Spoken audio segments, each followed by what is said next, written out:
ako talaga pinaka buenas, palad, no? Amen. Kasi dinala ako dito. Amen. Kita. Amen. Imagine, almost more than 60 years. No? 60 years. Yung buhay ko pag ganun gano'n. No?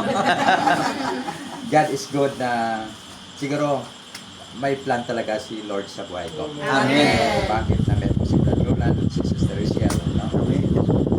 Dinala ako doon. Walang kaplano-plano. Amen. Nakapunta ako dito. Wala. God is good, no? Talaga. Amen. Inibayan yung buhay ko, yung direction ng buhay ko. Amen. Every day, I'm very happy na ngayon.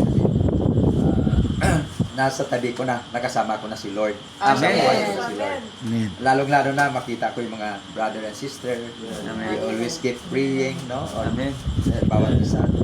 Napakagandang environment, atmosphere na nakita Yes. ko sa buong buhay ko talaga. Hindi ko Amen. na-experience to.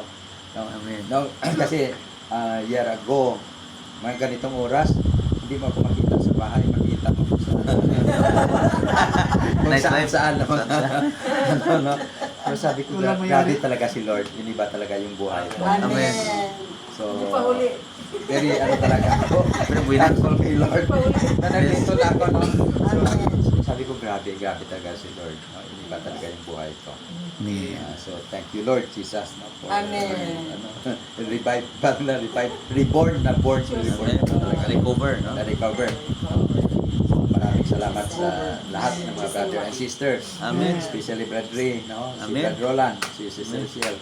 Sila yung mga kine-consider ko dito na family. Praise the Lord. Amen. So, thank you very much for na-accept ako dito. A real family. Real, Amen. real sister, no? So, kung makasama ko yung mga sister sa masasakyan, parang Saya, no? masaya, secure. Amen. Iba talaga. Secure. Amen. Enjoy ko talaga. Enjoy ko. No, no? Namurag mula wala ka nang ibang isipin pa, no? Wala na. Hindi sinasadya. Hindi sinasadya. Amen. Parang wala na lahat ng dyan. Oo.